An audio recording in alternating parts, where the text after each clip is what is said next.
This is NDTV.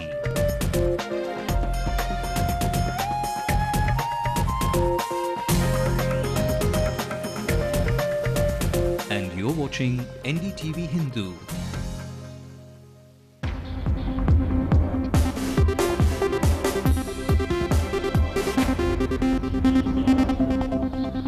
Hello and welcome to News Tonight on NDTV Hindu. I'm Ramanathan. Let's take a look at the headlines at this hour. The Chief Minister clears the air on his retirement, says he never made any mention of his retirement earlier.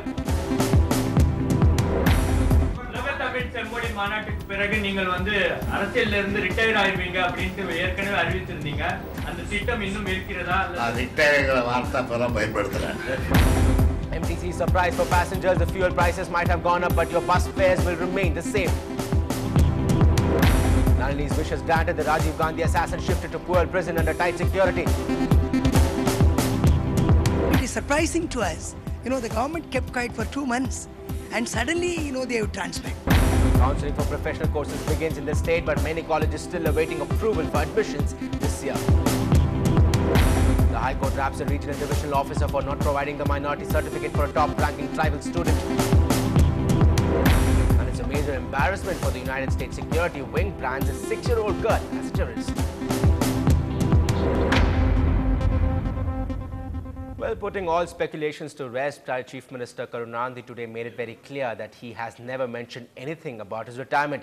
Speculations were rife that the grand old man of Tamil Nadu politics might take a back step after his dream Mega Tamil conference, when he made a statement earlier that year that he would come closer to people. Speaking at a press conference in Coimbatore today, the Chief Minister said his previous statements have only been misinterpreted.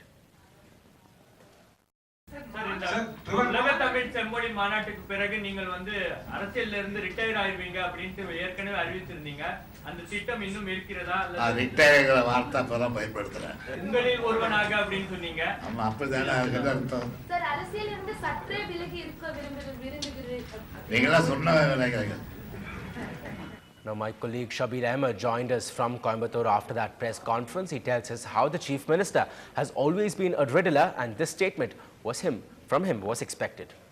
It was expected that Chief Minister will not retire from active politics after the conclusion of the World Classical Tamil Conference. In fact, the reason is perhaps because the rift between the party and the problem between the sibling rivalry between both the brothers MK Alagiri and MK Stalin.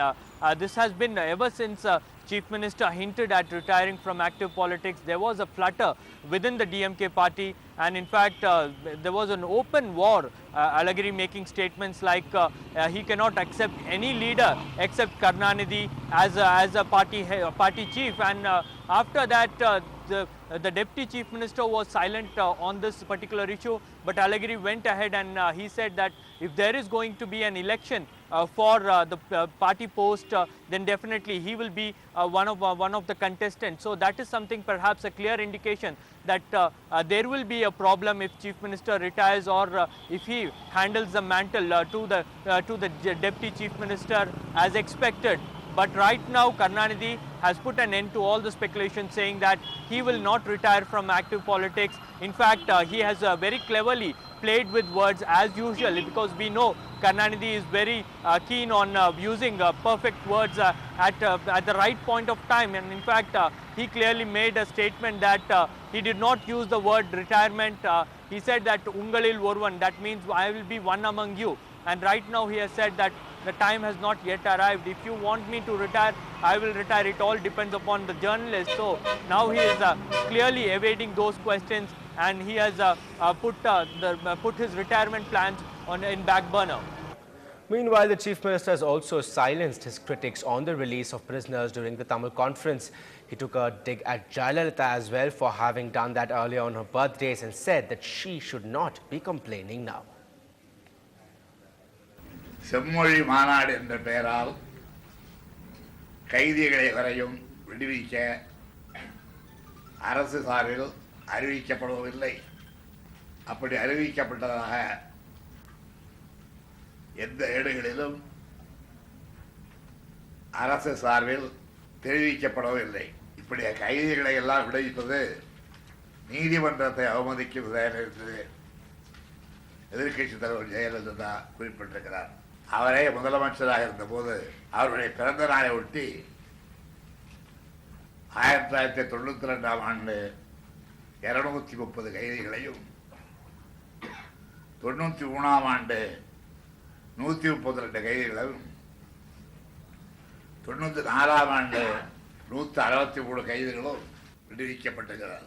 ஒருவேளை உலகத்தில் செம்மொழி மாநாட்டை விட ஜெயலலிதா பிறந்த நாள்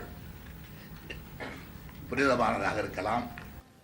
And some good news for you if you use MTC buses frequently. Although the recent hike in fuel prices will cost the Public Transport Authority 150 crores more, the Chief Minister today said that the ticket rates would be left untouched and that the burden of the rising cost will not be put on the shoulders of the common man. நிதிச்சுவை ஏற்படும் என்றாலும் பொதுமக்கள் நலன் கருதி தற்போது பேருந்து கட்டணத்தை உயர்த்துவது இல்லை என்று முடிவு செய்திருக்கிறோம். In other news, the life convict in Rajiv Gandhi assassination case, Nalini Sriharan, has been transferred to the Puer prison from Vellore jail. Nalini had recently said that she wanted to remain at the Vellore prison and does not want to be shifted to Puer jail anymore. Her lawyer had said that Nalini believes conditions in the Vellore jail are better now and she no longer wants a transfer. But just as Nalini said she was fine staying back in Vellore, the state prison authorities have now shifted her to the Puer prison. Well, Nalini's counsel Radhakrishnan joined us earlier and told us how this has come as a surprise for him and Nalini Sriharan. Actually, the sudden transfer of Nalini from Vellore prison to Chennai prison surprises us.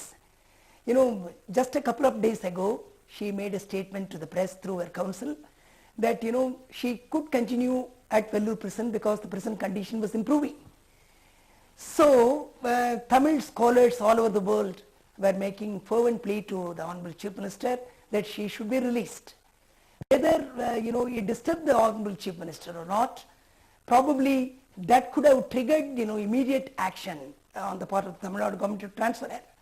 Nalini tells, you know, at about 5 o'clock in the morning, she was told that, you know, she was being transferred from Vellore prison to Chennai prison. And, you know, immediately she should pack up her things.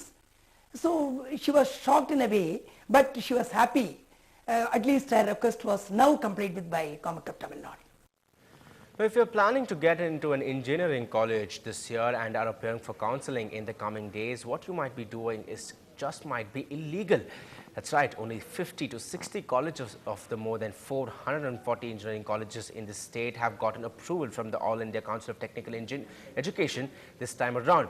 And if you have to go by the AICTE authorities in Delhi have to say, then going ahead with counseling for seats in these colleges is illegal. Tamil Nadu has a measly 13,000 engineering seats this year as opposed to the 1.08 lakh last year. That's because a vast majority of engineering colleges in the state don't have approval from AICTE to admit a new batch of students this year, as they do not conform to the new norms for approval. The counselling for engineering courses has begun, but the fact remains that most engineering colleges have not yet gotten approval.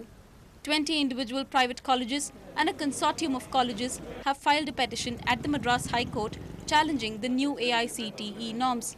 But even as a fierce battle rages at the Madras High Court, the Tamil Nadu government has decided to go on with the counselling. No, seat matrix is for all. Whatever colleges appeared in the last year, all these colleges are included. The judgment on the case has been reserved for Tuesday, and the fate of thousands of students continues to remain uncertain. In Chennai, Mithila, NDTV Hindu. Time to slip into a short break, but on the other side, look who is the latest to be marked on a terror hit list along with Osama and Mullah Omar. It's a 6-year-old girl. Details when we come back.